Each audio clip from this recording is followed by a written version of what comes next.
السلام عليكم، ازيكم يا حبايب قلبي عاملين ايه؟ بصوا بقى. زي ما انتم شايفين كده في اول الفيديو. ده ايه بقى؟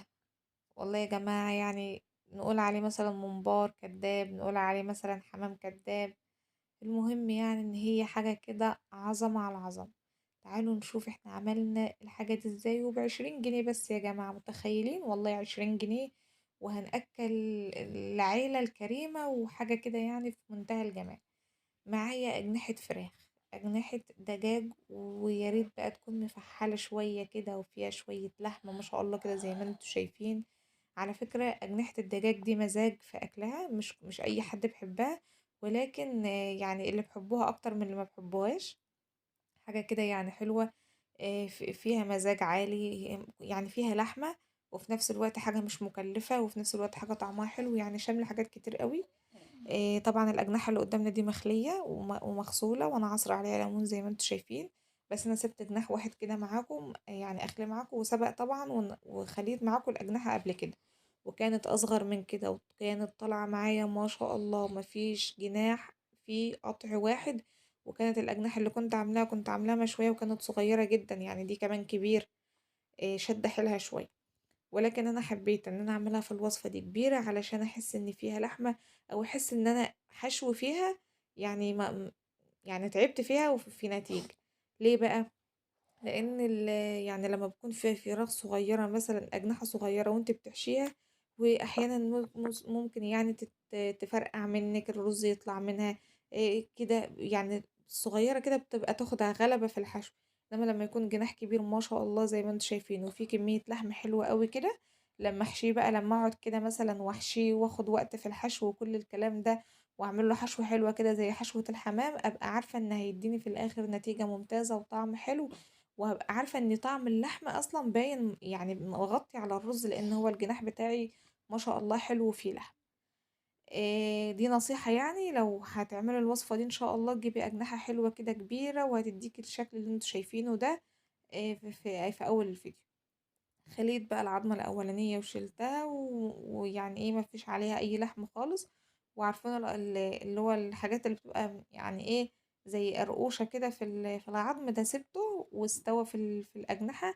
وانتي بتاكلي كده حاجة طرية مع حتة لحمة، وفي النص كده بتاكلي قرقوشة مثلا مستوية. يعني ميكس لطيف قوي، وطعمها في منتهى الجمال، حاجة كده يعني. زي ما قلت ايه، مزاج عالي. هبدأ بقى ان انا اخلي الاجنحة، ولكن هي ايه بتاخد وقت شوية. ليه بقى؟ علشان انا بسايس الجلدة بتاعتي ما تتقطعش، ولو اتقطعت مني تتقطع قطع بسيط، يعني ايه ما يبوظليش الدنيا. تمام. شلت بقى كده بايدي، طبعا بستخدم ايدي اكتر من السكينة، او بستخدم ضغطة ايدي اكتر من السكينة، علشان تديني النتيجة اللي انا عايزاها. والله يا جماعة انا بعد ما خلصتهم وهم يعني كمية قليلة، حسيت ان ايدي يعني ما شاء الله ما عدتش قادرة احرك، علشان طبعا بضغط على ايدي كويس جدا، علشان مانيش عايزة الجلد يتقطع او يجرى له اي حاجة. معانا بقى تتبيلة، اشهر تتبيلات في اشهر المطاعم، وانا بقول كلام واثقة منه، هي البصل وبشر البصل ومية البصل يعني. بصوا، احلى تتبيلة تاخدوها من احلى مطعم هي بتكون فيها مية بصل بس، يعني مفيش فيها اكتر من كده. فالتتبيلة اللي احنا هنتبلها النهاردة للفراخ، او للاجنحة بتاع الفراخ، او للحمام الكداب، او للممبار الكداب، يعني سموه زي ما تسموه. هتبقى بصلاية كبيرة مبشورة، مبشورة ناعم، علشان تنزلي شوية مية حلوين. والبهارات بقى يعني حاجة مفيش اسهل من كده، شوية ملح وشوية فلفل اسود. لو انت عايزة تجودي بقى وعايزة تاخدي طعم مثلا حلو شوية، يعني طعم عالي شوية، تقدري تحطي رشة جوز الطيب. غير كده ما عدتيش تحطيها، تاخدي نتيجة فوق الخيال. تمام. عايزة تحطي بقى رشة جوز الطيب اللي انا قلتلك عليها دي تحطيها، ولكن انا حطيت ملح وفلفل اسود بس. والنتيجة يعني والله العظيم ريحتها قبل ما تستوي وقبل ما تنزل، اكني فعلا حاشية حمام مش حاشية اجنحة. وكانت ريحتها قلب الدنيا. هبدأ بقى ان انا اقلب الجناح على الحتة او على الوش اللي فيه اللحمة، علشان انا عايزة اتبل اللحمة بتاعتي بمية البصل وببشر البصل والملح والفلفل الاسود. وبعد ما احس ان هما اتبلوا كويس جدا، اقوم قلبه الجناح تاني مرجعاه لوضعه.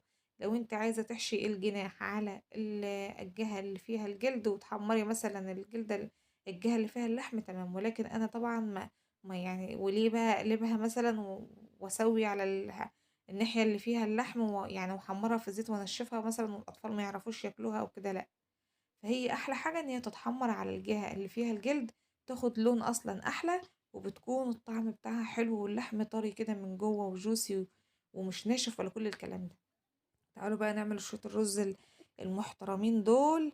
حطينا بقى شوية من البصل المبشور، يعني بصلاية كده كبيرة بشرتها، بشرها بشر خشن مش بشر ناعم علشان برضو ما يعجنليش الرز. وهنزل عليهم بشوية كبد على قوانص، حاجة بسيطة. وزي ما انتم شايفين الكبد بتاعتي لونها فاتح، مغسولة بإيه بقى، بخل وليمون. يعني كبد الفراخ طبعا بتتغسل بمية وتتنقع في خل وليمون، وحط عليها كمان معلقة دقيق. تختلف يعني عن كبدة ال عن الكبدة البلدي، تمام. شوحت بقى البصلاية كده مع الكبدة، ومعاها معلقة صغيرة من الملح ومعلقة صغيرة من الفلفل الأسود. نفس البهارات اللي أنا متبلة بيها الفراخ هي اللي أنا هتبل بيها الرز، علشان يكون الطعم لايق على بعضه. مش معنى ان هو اكل بقى يعني هنحط بهارات كتير بقى ونحس ان هو هياخد يعني مثلا طعمه ولا كده. دايما الاكل طبعا فيه ذوق، ولازم الحاجة تكون لايقة على بعضها عشان في الاخر تديني طعم حلو، تمام. ولكن انت لو بتحبي بهارات الفراخ وعايزة تزودي، طب زودي في التتبيلة بقى، وزودي في الرز بتاعك. حطيت بقى رشة ملح ورشة فلفل اسود ورشة صغيرة من القرفة. ليه بقى انت مستخدمة القرفة يا مروة؟ علشان بس تديني ريحة حلوة، محسش ان الكبدة ولو للحظة ان هي فيها ريحة زفار. وطبعا الحاجة اللي احنا بنعتمدها في اي وصفة فيها كبدة او في الرز بالذات اللي بيكون فيه كبدة، بنبقى نحب نحط رشة القرفة دي، لان هي دي اللي بتظبط الطعم، تمام. رشة قرفة يعني قطرات من القرفة، مش يعني أقل من ربع معلقة يا جماعة، يعني حاجة كده ما تذكرش. لأن القرفة طبعا بطبعها لو انت اتحطت منك مثلا يعني شوية زيادة يعني بتقلب الأكلة في حتة تانية خالص، تمام. فنخلي بالنا من الحتة اللي زي دي. هبدأ بقى رز مصري عادي غسلاه، الكمية اللي موجودة الكمية اللي أنا عايزة أعملها. تغسليها وتشتغلي بيها عادي، مش محدد كميات. ولكن شوية الكبدة اللي انا حطهم، لو انتي مثلا عايزة تعملي عليهم كوباية رز واحدة وتحشي الأجنحة بس، وتعملي جنبها شوية مكرونة، برضو هتمشي، تمام. ولكن أنا عملت الرز علشان يكون يعني للتقديم، أو هيبقى جنب الأجنحة.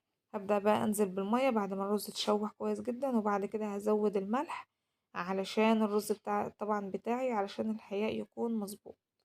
هبدأ بقى كده اقلب الرز بتاعي وهسيبه كده مع نفسه لما ينشف وهياخد منه شوية وهو لسه كده طري.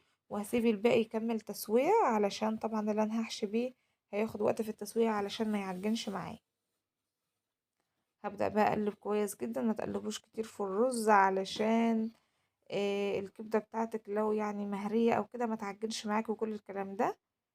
وهحط بقى الملح وهسيب كل الكلام ده على النار لما يتشرب بقى، هيطلع معايا بالشكل ده وهو نص تسوية، او يعني لساله ربع كده. يعني احنا سوينا التلات ارباع ولسه الربع، وباقي الحلة طبعا بتستوي على نار هادية. معايا الجناح بقى كده وهو متبل وعليه بشر البصل بقى، والبصل المبشور وكل الكلام ده. وهبدأ ان انا احشيه كويس جدا. هعمل معاكم كده جناح واحد وهلفه معاكم، وهبدأ ان انا اشتغل الباقي على طول في السريع، علشان طبعا التصوير بيبقى ياخد وقت معايا. هبدأ بقى ان انا ادي للجناح حقه كده، ولكن مش حقه قوي علشان ما يفرقعش مني او يجراله اي حاجة. ولكن انا عايزة الجناح مقلبص كده ويكون حلو كده، يعني حاجة تملى العين، تمام. تحسوا ان الجناح كده عاطيلي شكل هرمي، ولكن انا هلفه علشان يديني الشكل المطول اللي انتوا شفتوه، او شكل الممبار. هبدأ بقى ان انا احشي كده واديله حقه في الرز على قد ما الجناح بتاعي ياخد. طبعا كل جناح مش قد التاني، ولكن على حسب ما الجناح كده يحس ان هو ما عادش عايز خلاص اي رز. هبدأ بقى ان انا الف. ومستخدمة النهاردة ان شاء الله في اللف بتاعي ورق زبدة وورق ستريتش. طبعا بفضله جدا عن الألومنيوم، علشان يعني صدر حاجات كده جديدة ان هو مش صحي. وزي ما قلت لكم، زي ما بقول لكم قبل كده يعني في الفيديوهات اللي قبل كده، فما حبيتش ان هو يغلي كل الكلام ده في المية فانا يعني فضلت الاسترتش. ولكن انت لو عندك الألومنيوم تقدري تشتغلي بيه. الجناح معايا تحسوه مقلبص كده وعامل، بس انا هبرمه بقى زي الرول او زي السندوتش كده. لما فاكرين لما كنا اهلنا كانوا بيلفوا لنا السندوتشات كده وبورقة علشان ما يجرناش اي حاجة، فانا هبرم نفس البرمة دي بالورق الاسترتش، وهبدأ بعد كده بالورق الزبدة، وهرجع بعد كده ألف في الاسترتش. شوف أنا بلفه ازاي، مش بلفه وخلاص، أنا بلفه وكأني بلف سندوتش أو حاجة كده يعني، أو بلف لانشون مثلا، علشان عايزة مثلا ايه النتيجة يعني تطلع حلوة كده زي ما انتوا شفتوها. هعمله بقى زي السندوتش كده، وهلفه من ورا ومن قدام، اعمله زي البونبون. حاجة كده يعني تحفة. حطيت في مية السلق ايه بقى، بصلاية وورق لورا وحبهان ومستكة، ونزلت وبعد ما غليت المية نزلت بالأجنحة. مش معنى ان احنا لافين الفراخ في استرتش وفي ورق زبدة ان هي مش هتاخد من طعم الشرب، لا هتاخد من طعم الشوربة وهتاخد كويس جدا. فننكه الشوربة او ننكه المية بتاع السلق كويس علشان ناخد نتيجة لطعم الأجنحة حلو. تمام. كل دي ملاحظات كده نخلي بالنا منها. الفيديو او اللقطة بقى سامحوني يعني اتمسحت، اللي انا بشيل فيها الأجنحة. بفكها من الاسترتش، بس هي سهلة كده، انا بشيلها مجرد ما بتهدى من المية بتاع السلق بفكها، ولما بفكها بتبقى بالشكل اللي انتوا شايفينه ده كده وبحمرها. والله يا جماعة هو ده يعني كل اللي انا عملته. هو اهم خطوات اللي انتوا شفتوها، ومجرد بس ما تتسلق طبعا يعدي عليها مثلا لو الاجنحة بالشكل ده يعدي عليها 30 كده 35 دقيقة، تقوموا ايه مطلعينها كده. اصلا هي هتبان من ريحتها، يعني هي لما تشموا ريحتها كده وكأنكم مثلا سالقين حمام واستوى، هتحسوا ان هي استوت وهتبقى تمام وزي الفل. هاسيبها بقى لما تبرد، وهفكها من الرول اللي فيها، واللحمة ما شاء الله مستوية زي ما انتوا شايفين.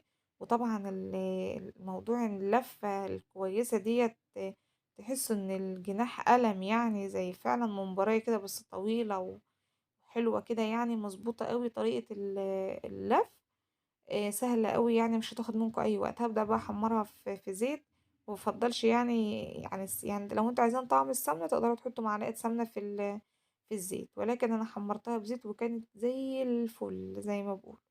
بصوا بقى شكلها تحفة وطعمها تحفة والله يا جماعة يعني. احلى حاجة كده انك بتاكلي حاجة خالية من العظم بقى، ما تقعديش تتعبي نفسك وتطلعي عظم وكل الكلام ده. سهلة قوي وبسيطة وشكلها بيتكلم عن نفسه. يعني ما في يعني اسهل حاجة في الحياة والله، وكانت ريحتها اكنكم عاملين حمام بالظبط. يا رب بقى يكون الفيديو عجبكم، ما تنسوش تعملوا لايك للفيديو لو عجبكم، واشتراك في القناة، وتفعلوا زر الجرس برضو على كلمة الكل علشان يوصلكوا اشعار مني بكل حاجة جديدة انا بنزلها. والسلام عليكم ورحمة الله.